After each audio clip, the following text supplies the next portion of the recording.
আদরণীয় সুখদেবজি বললেন, হে মহারাজ পরীক্ষিত, দেখো দেবাসুর সংগ্রাম সব সময় লেগেই আছে।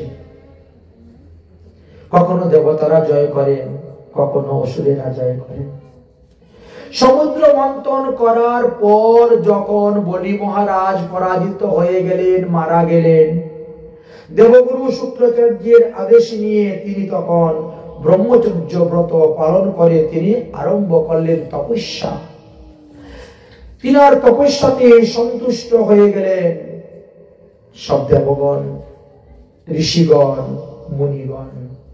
একদিকে যেমন তপস্যা, আরেকদিকে সাধুগুরু বৈষ্ণবের সেবা, ব্রাহ্মণ সেবা তিনি দিতে শুরু করলেন।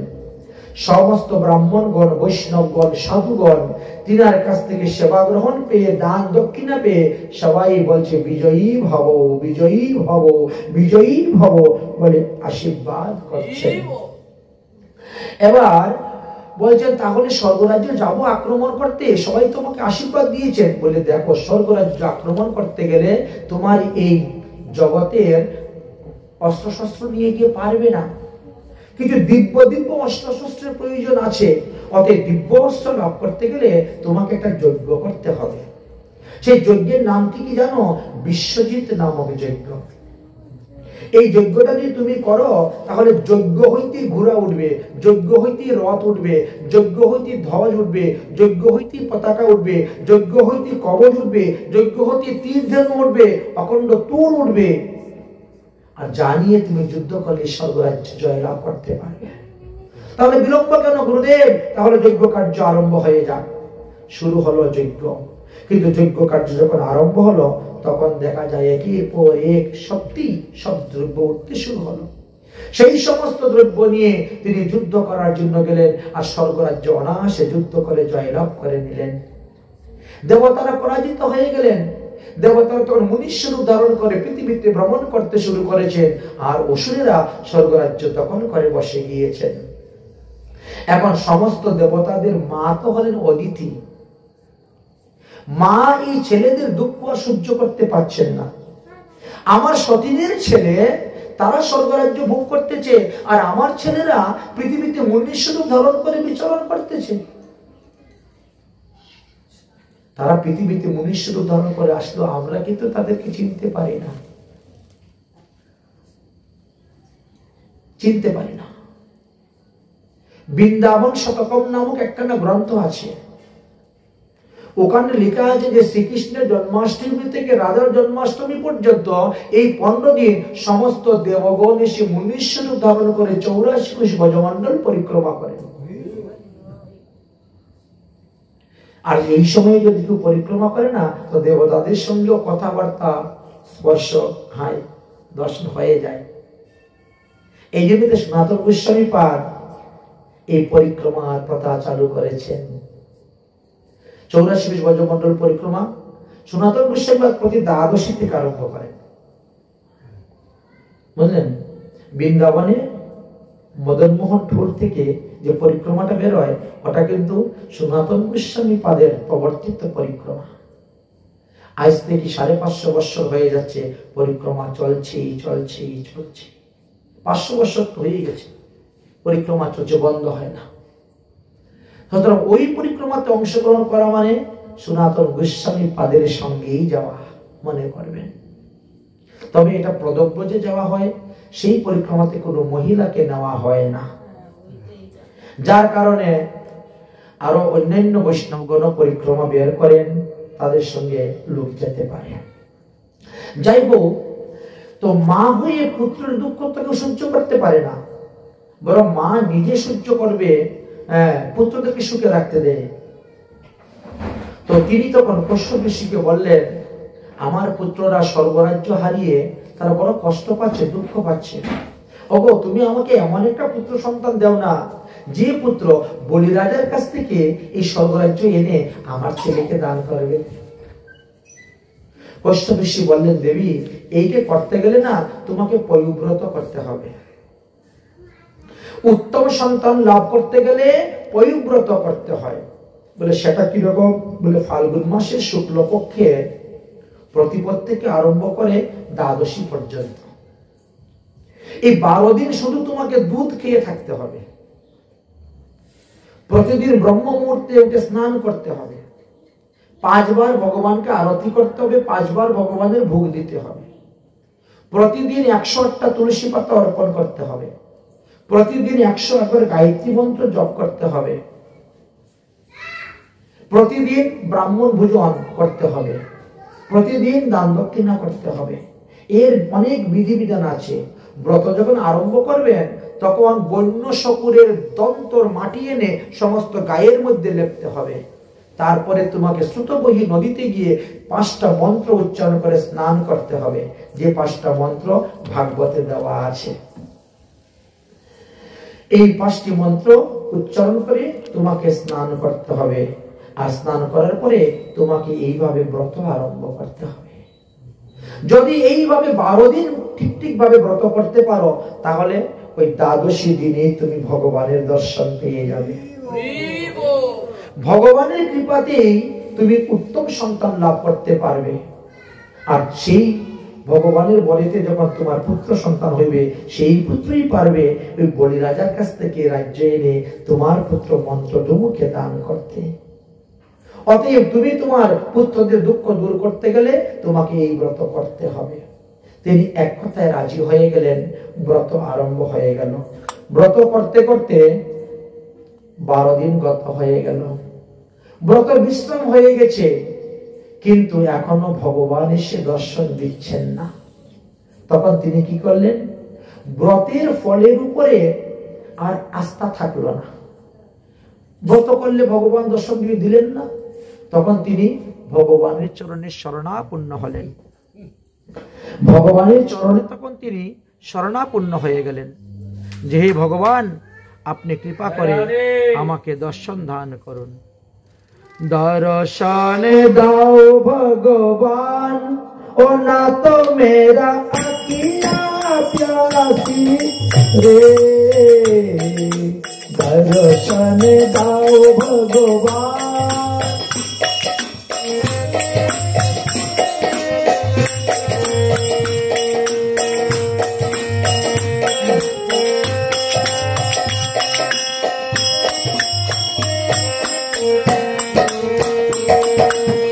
दर्शन दाओ भगवान, ओ ना तो मेरा अखियाँ प्यासी रे। दर्शन दाओ भगवान,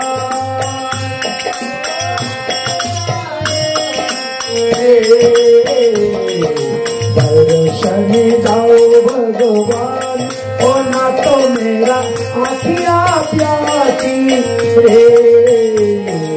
दर्शन दाओ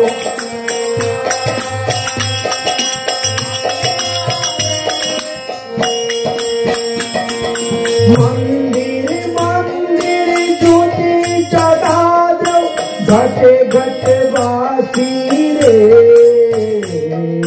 मंदिर मंदिर ज्योति जगा दो, घट घट वासी रे। दर्शन दाओ भगवान, ओ ना तो मेरा अखियाँ प्यासी रे। दर्शन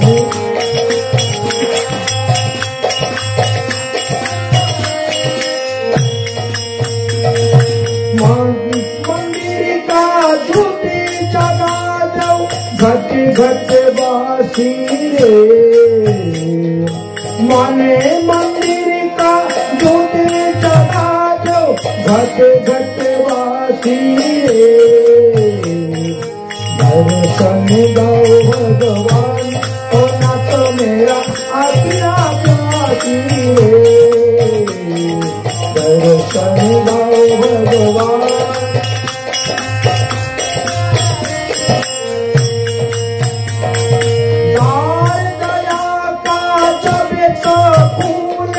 पंचम सुर में गुंगा बोले, अंध देखे लेरा चल कर पहुँचे काशी रे। दर्शन दाओ भगवान, ओ ना तो मेरा आखिया प्यासी दर्शन दाओ भगवान होना तो मेरा आखिया प्यासी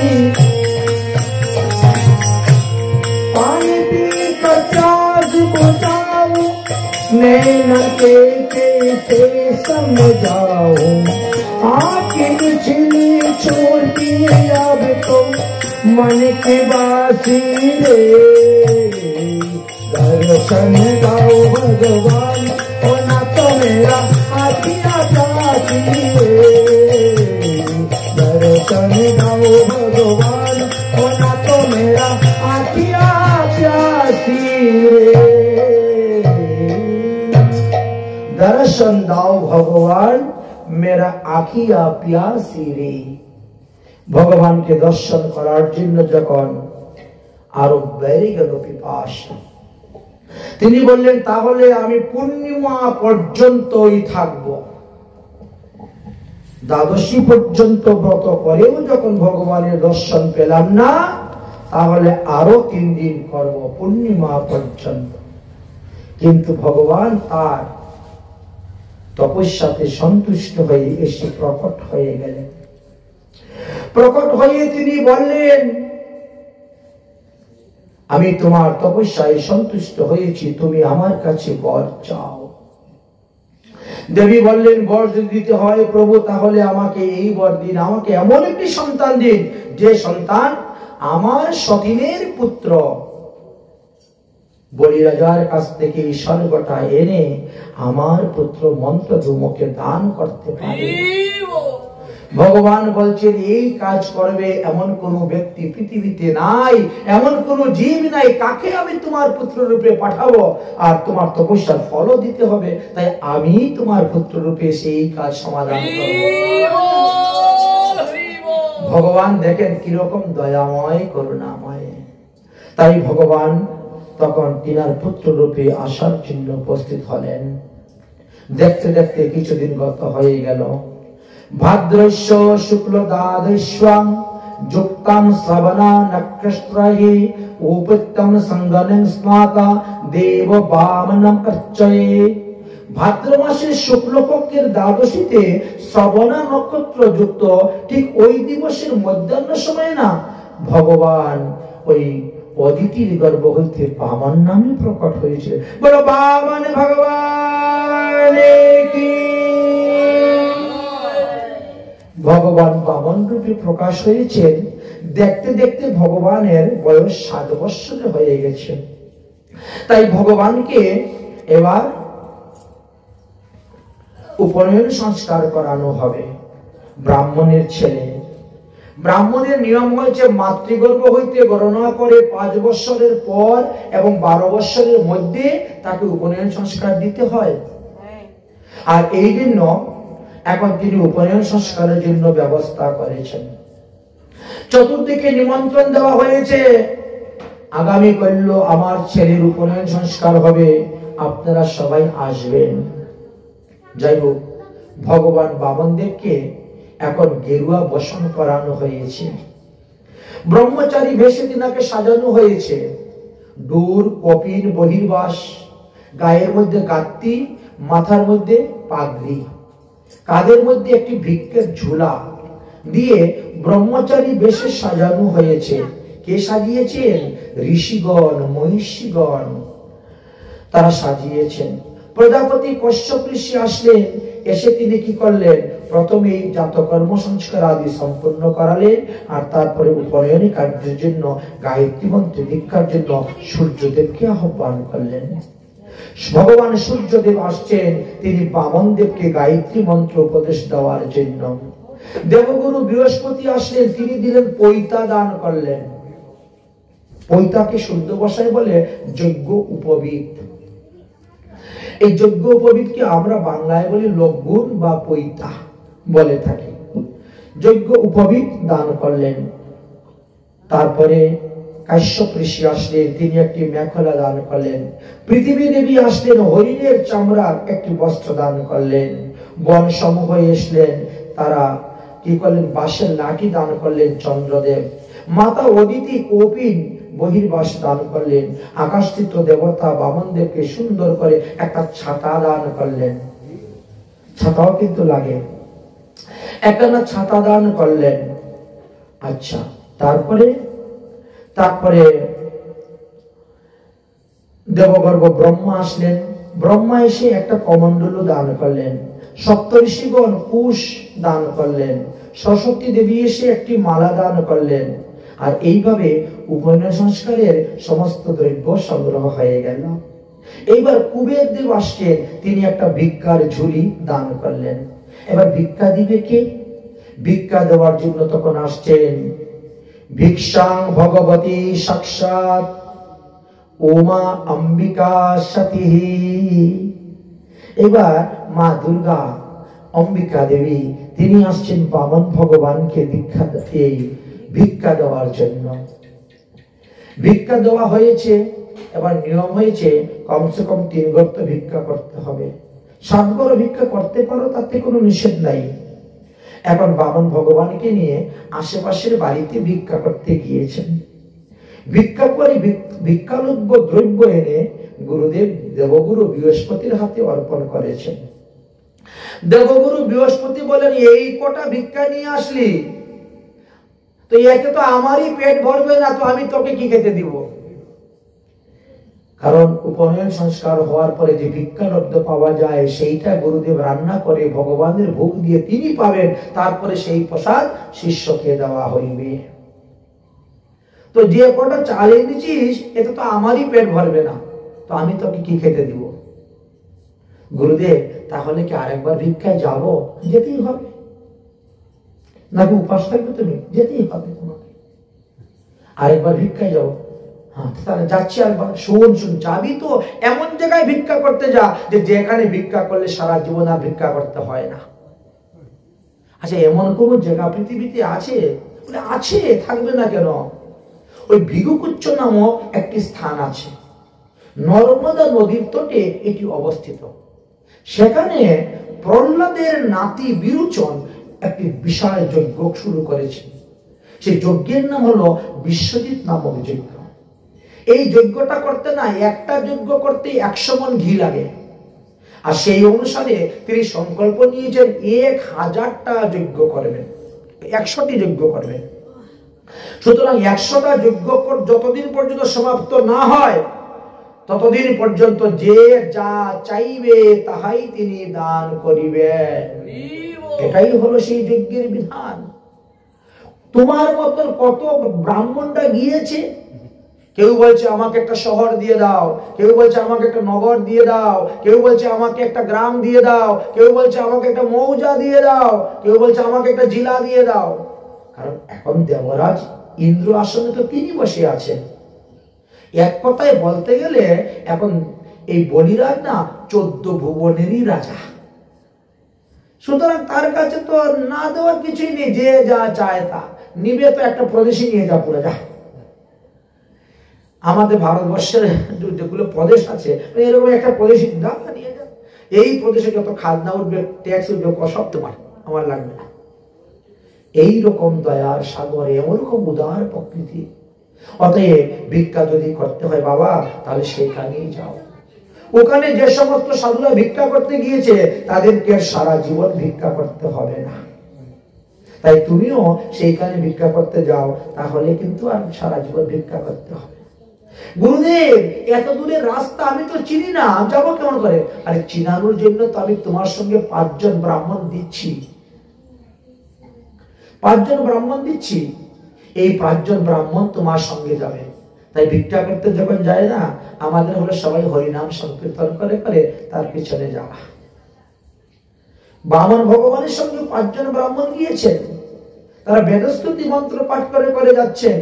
আর বামন ভগবান চলছেন, পায়ের মধ্যে খড়ম, হাতের মধ্যে কমণ্ডলু, মাথার মধ্যে ছাতা, কাঁধে ভিক্ষার ঝুলি।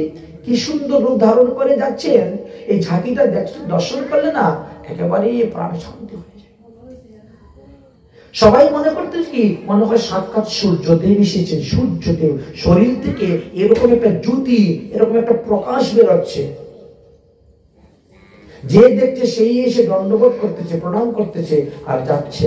আর এইভাবে যেতে যেতে সেই নর্মদা নদীর তটে ভৃগুকুচ্চ নামক স্থানেতে গিয়ে উপস্থিত হয়েছেন। আর এদিকে বলি মহারাজ যজ্ঞকুণ্ডে বসে আছেন। যজ্ঞকুণ্ডে বসে তিনি আহুতি প্রদান করতেছেন। স্বাহা স্বাহা চলছে আহুতি প্রদান। একজন প্রহরী দৌড়ে এসে বলছে, মহারাজ মহারাজ, আজকে মনে হয় আপনার যজ্ঞ পূর্ণ হয়ে যাবে, কারণ আপনার যজ্ঞের ভাগ নেওয়ার জন্য মনে হয় সাক্ষাৎ সূর্যদেব এসেছে। এরকম আলো, এরকম প্রকাশ, এরকম জ্যোতি শুনেই বলি মহারাজ কি করছেন, যজ্ঞ কুণ্ড থেকে উঠে গেছেন, যাই তাহলে দেখে আসে। এমনি যখন বেরিয়েছেন, বেরিয়ে বামন ভগবানকে দর্শন করে তিনি একেবারে আত্মাহারা হয়ে গেছেন। সাষ্টাঙ্গে দণ্ডবত প্রণাম করে আদর আপ্যায়ন করে ডেকে নিয়ে আসছেন ভিতরে। উত্তম আসনে বসিয়েছেন, পাদ্যর্ঘ আদি অর্পণ করে পূজা করে বলছেন, হে ব্রাহ্মণ ঠাকুর, আদেশ করুন, কি চাই, আমি আপনার কি সেবা করতে পারি। বামন ভগবান বলছেন, আমাকে 3 পাও ভূমি দান করো, তাতেই হয়ে যাবে। বলি মহারাজ বলছে, আপনি যেমন ছোট না, আপনার বুদ্ধিটাও ছোট। 3 পাও ভূমি নিয়ে আপনি কি করবেন? 3 পাও ভূমি তো বসতেই লেগে যায়। ভগবান বলছেন, আমার এইটুকুই যথেষ্ট, এই বসে একটু সাধন ভজন করব, এইটুকুই ভূমি পেলেই যথেষ্ট। আমি কোনো লোভী ব্রাহ্মণ নয়, আমি বেশি চাই না, 3 পাও ভূমি যথেষ্ট। ঠিক আছে, আমি সংকল্প করে বললাম, প্রতিজ্ঞা করে বললাম, আমি আপনাকে 3 পাও ভূমি দিব, যদি উপরন্তু আরো কিছু বলুন, আমি দিতে রাজি আছি। কথাটা শেষ হতে না হতেই না শুক্রাচার্য চলে এসেছেন। বলি, হ্যাঁ গুরুদেব, তুই কার সঙ্গে কথা বলছিস, চিনিস ওকে? বলে, না, উনি ব্রাহ্মণ কুমার। আরে ব্রাহ্মণ কুমার হলে কি হলো রে, এত ভগবান বিষ্ণু দেবতাদের কার্যসিদ্ধি করার জন্য কশ্যপ ঋষির ঔরসকে আশ্রয় করে আর অদিতির গর্ভে জন্ম নিয়ে এসেছে। বাবা সাবধান, কথাবার্তা বলতে কিন্তু একটু হিসাব করে বলিস। বলিরাজ বলছেন, গুরুদেব, কথাবার্তা তো প্রায় হয়েই গেছে। উনি এসেছেন, আমার কাছে 3 পাও ভূমি চেয়েছেন, আমি বলছি ঠিক আছে, দিয়ে দিব। শুক্রাচার্য মাথায় হাত দিয়ে দিয়েছেন। বলিস কি রে? আরে আমি তোর ঘরে আছি, আমার সঙ্গে একটু যুক্তি পরামর্শ করলি না? আরে বাবা, নিজের বুদ্ধি যেমন তেমন, গুরু বুদ্ধি বিশেষত। যদি গুরুদেব আপনার গৃহে আসেন, কোনো কিছু করতে গেলে তার সঙ্গে একটু পরামর্শ করে করতে হয়। নিজের বুদ্ধি তো ভালোই, কিন্তু গুরু বুদ্ধি কিন্তু আরো বিশেষ। কি করলি? এই 3 পাও ভূমির বিনিময়ে কি হবে জানিস? তোর স্বর্গমুক্ত পাতাল সব চলে যাবে ত্রিভুবন। আচ্ছা বলতো, তুই যদি সবকিছু দান করে দিস, তাহলে আমাকে কোথায় রাখবি? আমাকে কোথায় রাখবি? গুরুদেব যখন আসবেন, গুরু সেবা তো করতে হবে। দান করা ভালো, কিন্তু সর্বস্ব দান করলে তো হয় না। শাস্ত্রে বলছে, তোমার যা আয় করো তার 10 ভাগের 1 ভাগ দান করো। কোথায় কোথায় লেখা আছে, তোমার আয়ের 6 ভাগের 1 ভাগ দান করিও। আচ্ছা, যদি 10 ভাগের 1 ভাগ দান করো, তাও তো তোমার অনেক কিছু থাকলো। কিন্তু তুমি যে 3 পাও ভূমি দিচ্ছ, এই 3 পাও ভূমির বিনিময়ে তো সে সবকিছুই নিয়ে যাবে, তোমারই নিজের থাকার জায়গা থাকবে না। আর আমাকেই বা কোথায় তুমি রাখবে? পদানি ত্রিনি দৈত্যেন্দ্র সংজামিং পদামামং। তুমি জানো না, এই বটু, এই বামন দেবতাদের কার্যসিদ্ধি করার জন্য এই রূপ ধারণ করে এসেছে। তো বোলানো রূপ, তোমাকে ভুলিয়ে নিয়েছে। এখন কি হবে? গুরুদেব, তুই এক কাজ কর, এখন মিথ্যে কথা বল। তুই এখন মিথ্যে কথা বল। কি মিথ্যে কথা বলবে? বলো যে না, আমি দান দিব, এই কথা বলি নাই। আরে, আমি প্রহ্লাদের নাতি হয়ে, আমি বিরোচনের পুত্র হয়ে এই এত বড় মিথ্যা কথা বলতে পারি? আরে বাবা, মিথ্যে কথা না বললে তোর কিছুই থাকবে না, তোর মাথা গোজা ঠাই বন্ধ থাকবে না, জায়গা থাকবে না। দেখ, শাস্ত্রে বলছে না, 5 জায়গায় মিথ্যা কথা বললে পাপ হয় না। প্রথমে হলো বিবাহে, বিয়েতে মিথ্যা কথা বললে পাপ হয় না। এই জন্য ঘটকরা কিন্তু খুব মিথ্যা কথা বলে,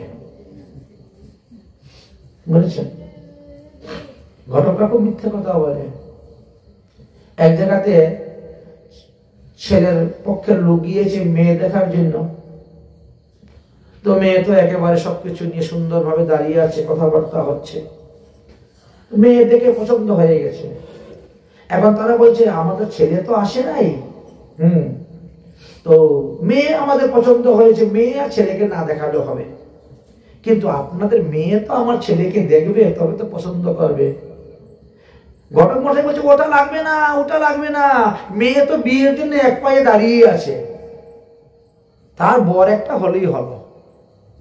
বিয়ের পরে দেখা যায় মেয়ের পা একটা নাই, এক পায়ে দাঁড়িয়েছিল, অ্যাক্সিডেন্টে পা কেটে ফেলে দিয়েছিল। দেখেছেন কোন দিকের কথা কোন দিকে নিয়ে লাগিয়ে দিয়েছে। স্ত্রীকে ভুলাইতে, স্ত্রীকে বশ করতে মনকে মিথ্যা কথা বলে, এতে পাপ হয় না। ঠাট্টা, হাস্য, পরিহাস্য, উপহাস্য করে মিথ্যা কথা বললে পাপ হয় না। ব্যবসা বাণিজ্যতে মিথ্যা কথা বললে পাপ হয় না। গুরু, বৈষ্ণব, ব্রাহ্মণ, গু রক্ষার্থে মিথ্যা কথা বললে পাপ হয় না। আর নিজের প্রাণ রক্ষার জন্য মিথ্যা কথা বললে পাপ হয় না। এই 5টি জায়গাতে মিথ্যা কথা বলার একটা সুযোগ দেওয়া আছে। এই জন্য দেখবেন কোর্টেতে যাওয়ার পরে কি করে, গীতা হাতে নিয়েও বলে আমি যা বলবো সত্য বলবো, সত্য বিনা মিথ্যা বলবো না, তারপর 1000 ঘন্টা মিথ্যা সাক্ষী দিয়ে চলে আসে। শাস্ত্রের একটা ফাঁক আছে না, ওই ফাঁকের মধ্যে পড়ে যায়। অতএব তুমি এখন মিথ্যে কথা বলো, আর যদি তুমি মিথ্যে কথা না পারো বলতে, তাহলে তুমি চলে যাও, বাকিটা আমি দেখে নিচ্ছি। এই বামনকে কিভাবে এখানে শূন্য হাতে ভাগিয়ে দিতে হয় এটা আমি ভালো জানি, এটা আমি ভালো জানি। সে এখন চিন্তার মধ্যে পড়ে গেছে।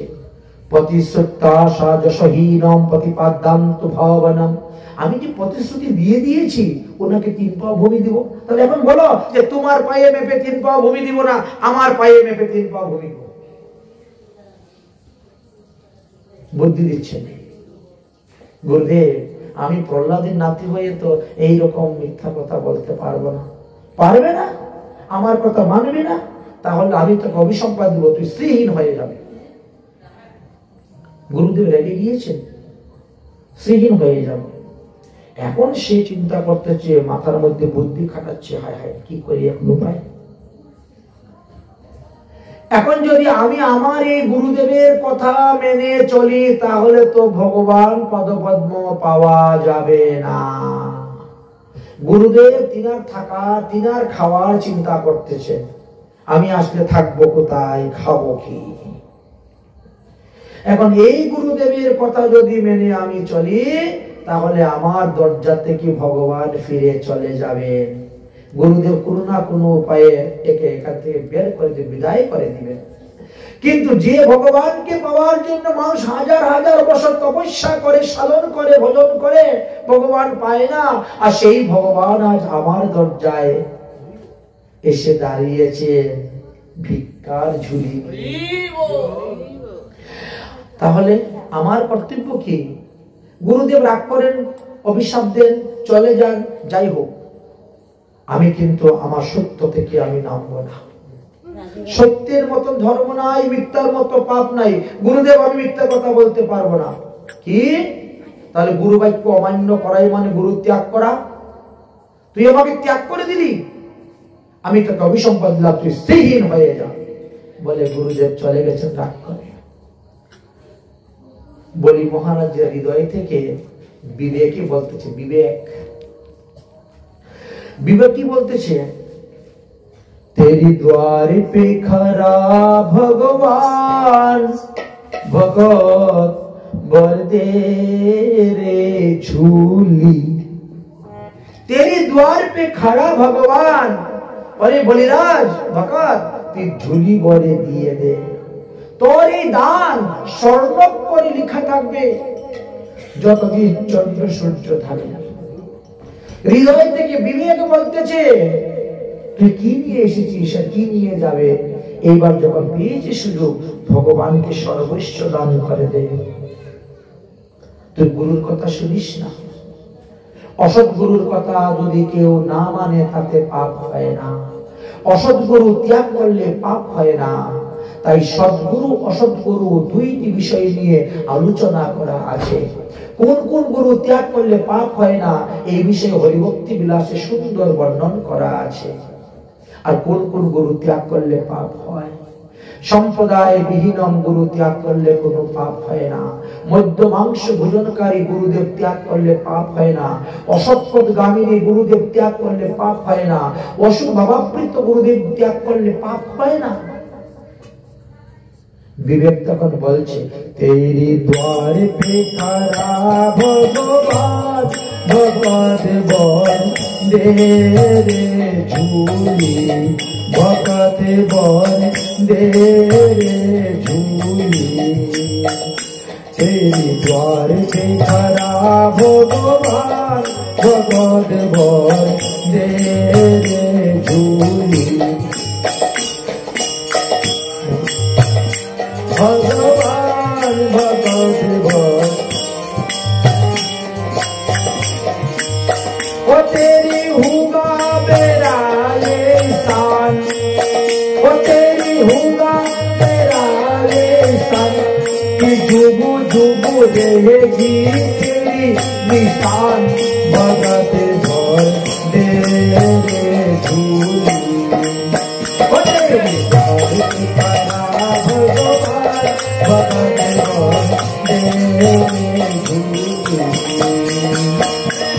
भूली ऊंची धरती देते भूला गगन है सारा भीख मांगने आया तेरी द्वार जगत की पालन हारा रे जगत की पालन हारा भूली तुझे ही गई धरती देते भूला गगन है सारा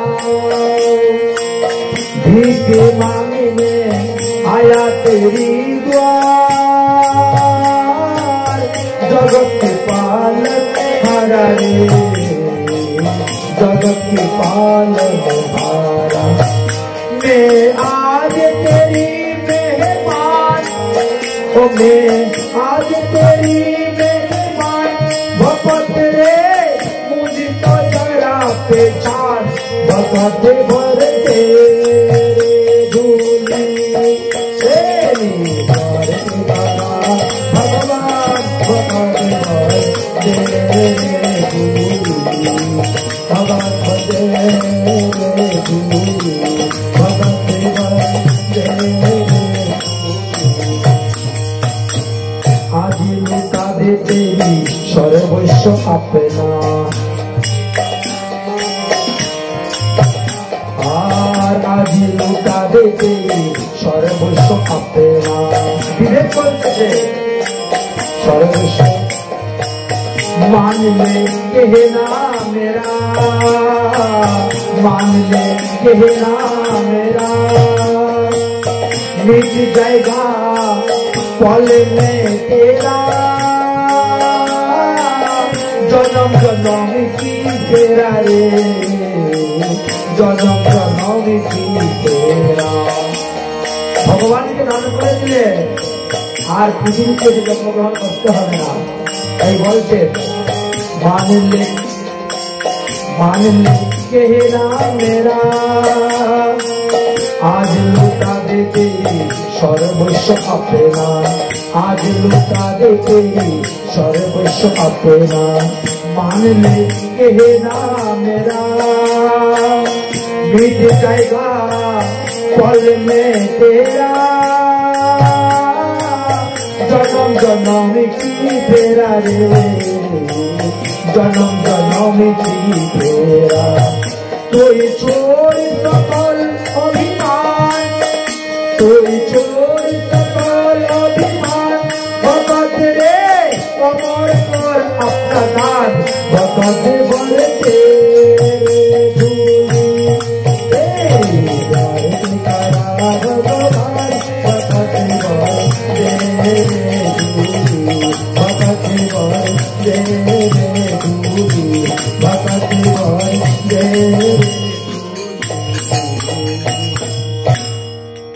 ভিতর থেকে হৃদয়ের থেকে সেই কথাটা বেশি আসতেছে, বিবেক সেই কথাটাকে বলতেছে। তখন তিনি ভাবলেন, যাই, তাহলে আমি সর্বস্ব কিছু দান করব। হে বামন ঠাকুর, আমি দান করার জন্য প্রস্তুত। ভগবান বলছেন দান করতে গেলে আগে সংকল্প মন্ত্র পাঠ করতে হয়। সংকল্প মন্ত্র পাঠ না করিয়া যদি কেউ দান করে তাহলে তার দানের ফল বেশি পায় না, যা পাবে এই জন্যই শেষ হয়ে যায়।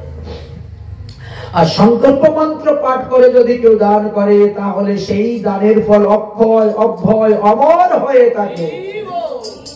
এই জন্যই তো সংকল্প মন্ত্র পাঠ করানো হয়। সংকল্প মন্ত্র পাঠ কর, আর নিয়ে আসো তিল, তিল, তুলসী, হরিতকি, দুব্বা সব নিয়ে আসো, পুষ্প, আমি সংকল্প মন্ত্র পাঠ করব। কিন্তু সংকল্প মন্ত্র তো আমি জানি না বামন ঠাকুর। জানতেন তো আমার গুরুদেব, কিন্তু গুরুদেব তো রাগ করে চলে গিয়েছেন। এখন ভগবান বলছেন আমিও তো বামনের বাচ্চা, আমিও জানি সংকল্প মন্ত্র পাঠ। যা গঙ্গা জল নে, গঙ্গা তো না, এখানে তো নর্মদা, বলে হবে না। তাহলে কি করা যায়? গঙ্গা, গঙ্গা আমার কমণ্ডলুতে আছে। ব্রহ্মা দান করেছেন না কমণ্ডলু, গঙ্গা আমার কমণ্ডলুতে আছে না। কিন্তু কমণ্ডলু থেকে যখন জল দিতে গেছে শুক্রাচার্য ভিতরে ঢুকে গিয়ে রাস্তা বন্ধ করে দিয়েছে, গঙ্গা জল পড়তে দিব না, রাস্তা বন্ধ করে দিয়েছে। আচ্ছা, ভগবানের তো অজানা কিছুই নেই। ভগবান বলছেন এক কাজ করি, রাস্তা দিয়ে হেঁটে এসেছি না, অনেক ধুলো ময়লা উঠেছে, আর কমণ্ডলুর ছিদ্র তো ছোট, মনে হয় ধুলো বালি পরে ওই রাস্তা বন্ধ। একটা কুশ, আর কুশ কুশ কাশিয়া কুশ এনে যেই কুচা মেরেছে একেবারে শুক্রাচার্যের চোখ ঢুকে গেছে। শুক্রাচার্য তো যন্ত্রণায় ছটফট করে কমণ্ডল থেকে বেরিয়েছে, বেরিয়ে বলছে ভগবান তুমি বড় চতুর, আমার চোখটাকে কানা করে দিয়েছ। হ্যাঁ ভগবান বলে তুমি ঢুকলে কেন এর ভিতরে? আমি যেটা সংকল্প করবো সেটা তো তুমি বাধা দিবে। ঠিক আছে, তুমি যখন আমার চোখ কানা করেছো, কলিযুগে গিয়ে আমিও তোমার ধর্ম কানা করবো। কি কানা করবে আমার ধর্ম? বলে কলিযুগে গিয়ে দশমী সংযুক্ত একাদশী ব্রত প্রচার করে দিব। এই যে স্মার্তমত, এই স্মার্তমতে দশমী সংযুক্ত একাদশী ব্রত তো শুক্রাচার্যের চেলারা বের করেছে, প্রচার করেছে। কখনো ভুলবশত দশমী সংযুক্ত একাদশী ব্রত পালন করবেন না, কারণ এই ব্রত করেছিলেন গান্ধারী, অকালে শতপুত্র মারা গিয়েছিল। এই ব্রত করেছিলেন মান্দাতা, তার পুত্র মারা গিয়েছিল। এই দশমী সংযুক্ত একাদশী ব্রত করেছিলেন সীতা ঠাকুরানী, যার কারণে তার বনবাস হলো সীতা, স্বামী স্ত্রী বিচ্ছেদ হয়ে গেল। এই জন্য শুদ্ধ একাদশী করবেন না, অথবা একাদশী সংযুক্ত দ্বাদশীতে ব্রত রাখবেন। যাই হোক, সংকল্প মন্ত্র পাঠ হয়ে গেল। এইবার 3 পাও ভূমি, 3 পাও ভূমি চাচ্ছে।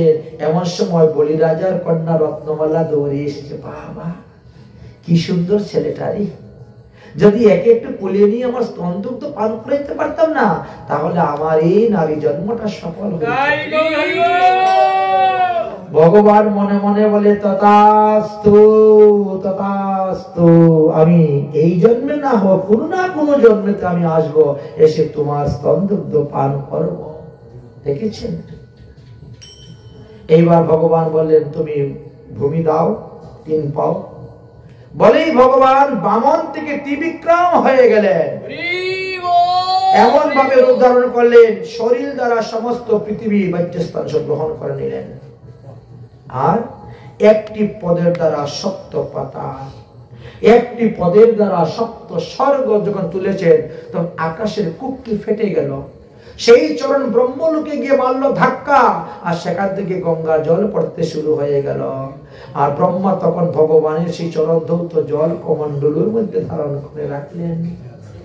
এই জন্য গঙ্গা জল হলো ভগবানের চরণামৃত জল। এ সাধারণ জিনিস নয়, কিন্তু গঙ্গা জল কখনো বাসি হয় না।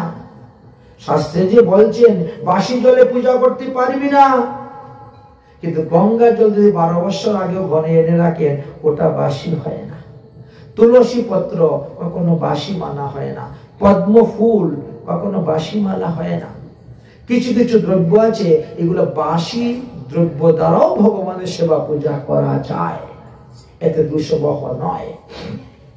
যাই হোক, এবার বলছেন তৃতীয় চরণ দেওয়ার মতন তো তোমার কাছে কোনো জায়গা নাই। তুমি প্রতিজ্ঞা করেছিলে তৃতীয় চরণ আমাকে দিবে, কিন্তু দিতে পারলে না।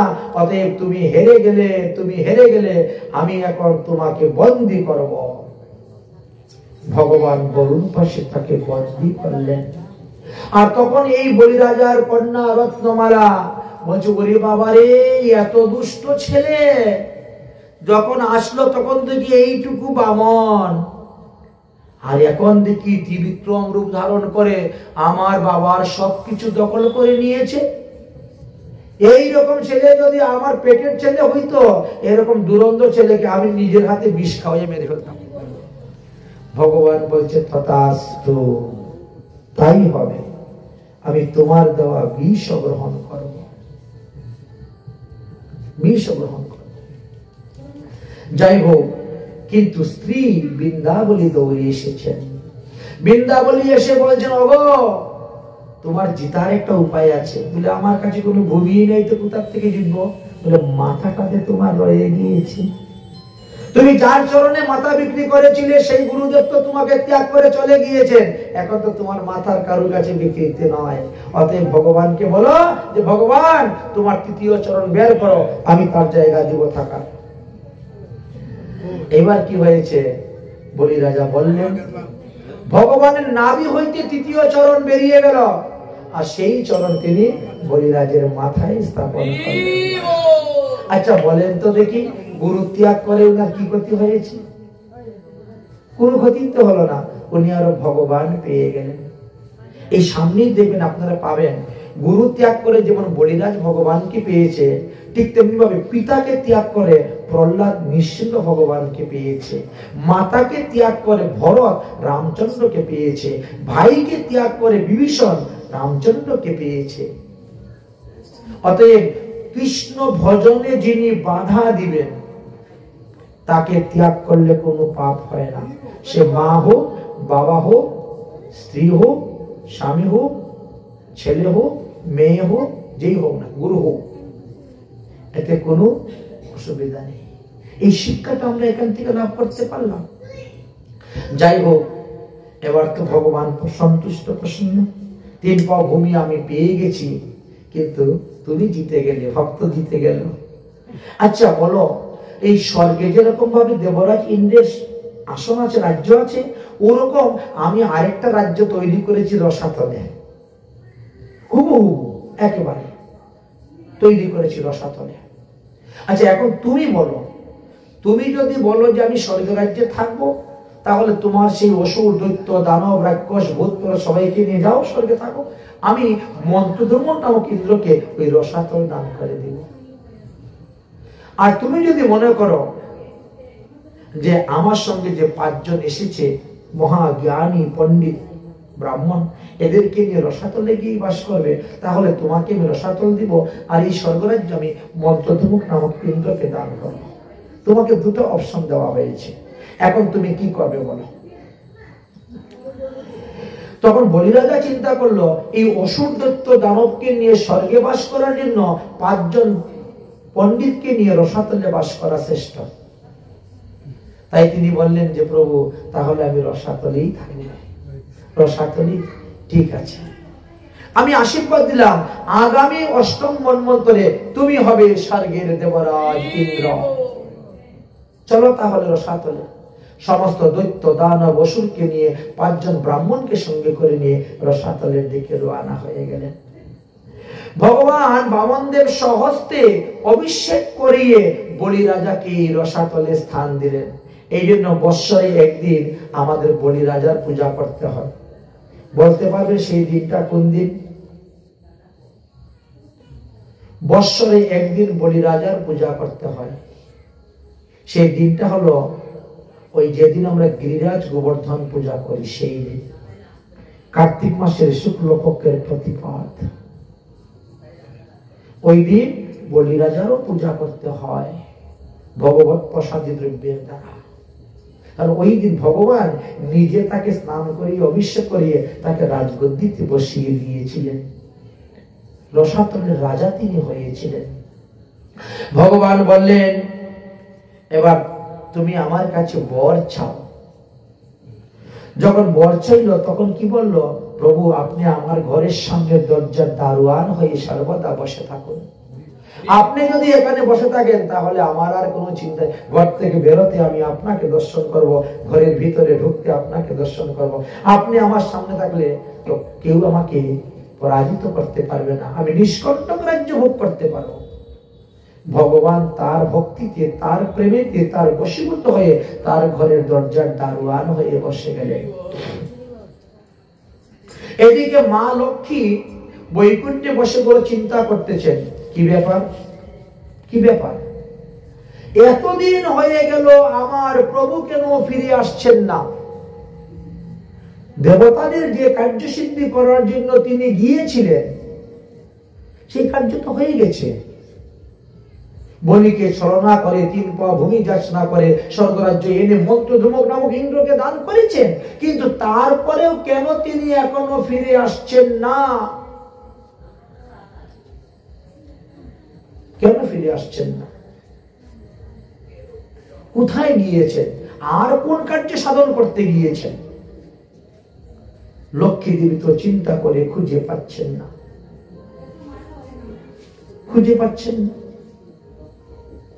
এই জন্য লক্ষ্মী দেবী খুঁজতে বেরিয়ে গেছেন।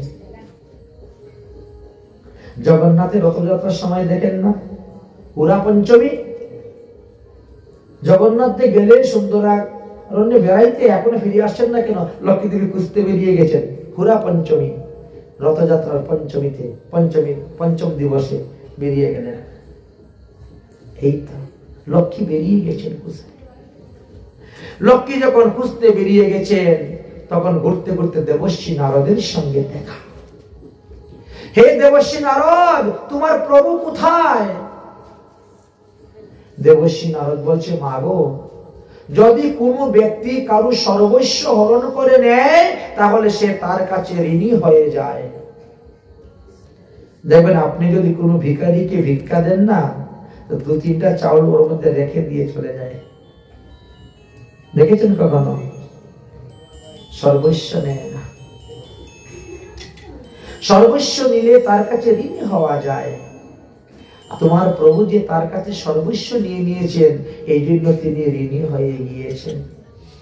একমাত্র বলিরাজই তার সর্বস্ব ভগবানের কাছে দান করেছিল, আর কেউ পারে নাই দান করতে, তাই তার দানটা অমর হয়ে গিয়েছে। বলিরাজ বলছে, প্রভু সর্বস্ব তোমার চরণে সপিয়া পড়েছি তোমার ঘরে। প্রভু চরণে সপিয়া পড়েছি তোমার ঘরে, আমি পড়েছি তোমার ঘরে।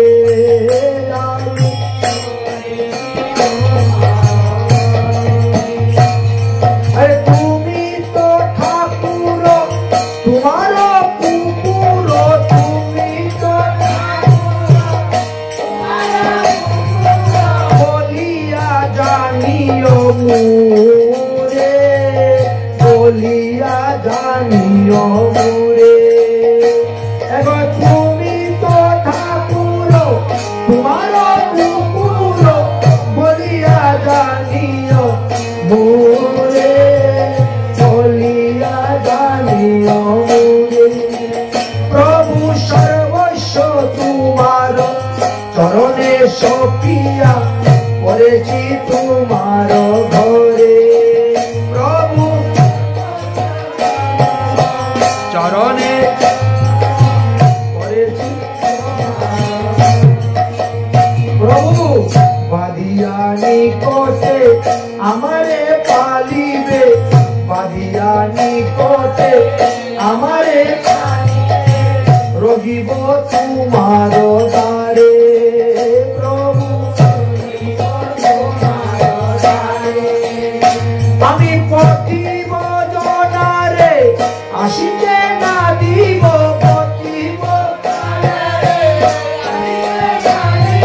রাখিব গোরের বারে রাখিব গোরের বারে আমি পথিব আসিতে রাখিব গোরের বারে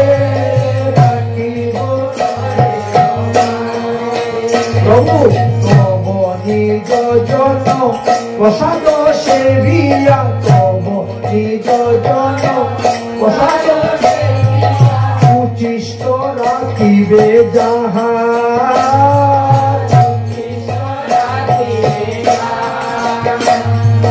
আমার ভুজন পরম আনন্দে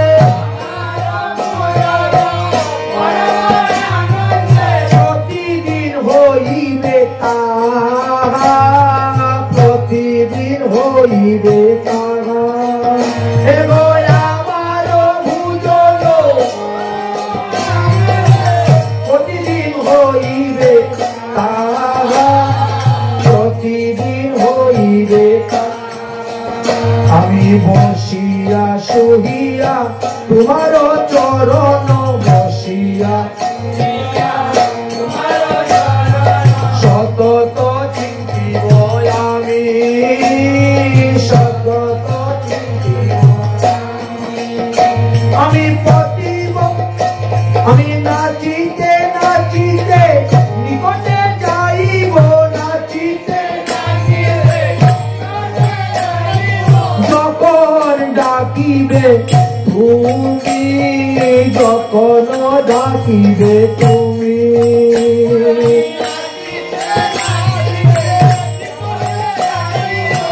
যখন ডাকিবে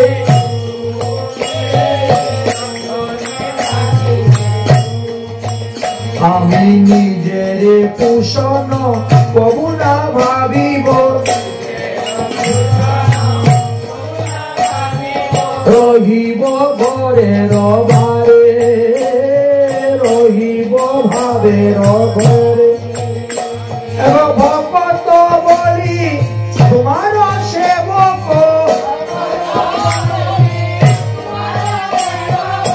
বলিয়া বরণ কর বলিয়া বরণ কর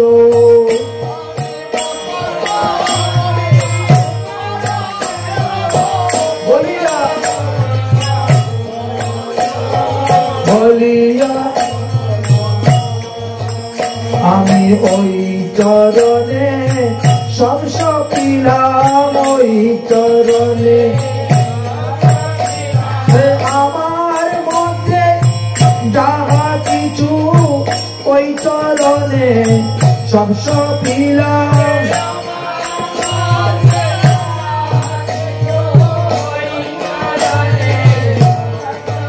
ওরে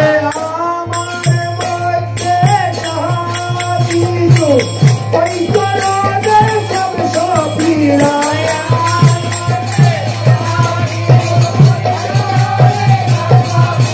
এই চরণে ওই চরণে ওই চরণে সব সপিলাম হরি হে হরি হে হরি হে হরি হে হরি হরি হে হরি হে। বামন ভগবান তখন বলি রাজাকে বলছেন যাও তোমার গুরুদেবকে ডেকে নিয়ে আসো। আহ্বান করলেন, ডাকলেন, ভগবান ডাকতেছেন।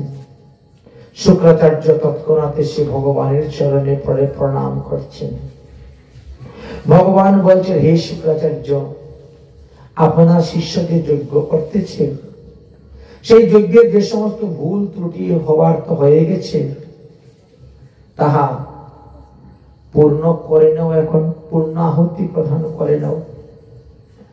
তো শুক্রাচার্য একটা সুন্দর কথা বললেন। শুক্রাচার্য বলছেন, আমি তার গুরু হলে কি হলো, আপনি যে জগৎ গুরু, আপনি তো জগৎ গুরু, যেখানে আপনি স্বয়ং উপস্থিত আছেন সেখানে আর অপূর্ণ কিছু বাকি নেই, সব পূর্ণ হয়ে গিয়েছে। এই ভগবানের নাম সংকীর্তনের দ্বারা না সব পূর্ণ হয়ে যায়। সর্বং করতি নিশ্চিদ্রং নাম সংকীর্তনং তব। আমাদের পূজা করতে গিয়ে, ভোগ লাগাইতে গিয়ে, সেবা করতে গিয়ে আমাদের সেবা অপরাধ হয়, তাই জন্য শেষে নাম সংকীর্তন। নাম সংকীর্তনের দ্বারা ওই ছিদ্রগুলো সব পূর্ণ হয়ে যায়। এই কথাটা শ্রীমদ্ ভাগবত মহাপুরাণের ৮ম স্কন্ধের ৩৩ অধ্যায়ের ১৬ নম্বর শ্লোকেতে দিয়েছেন।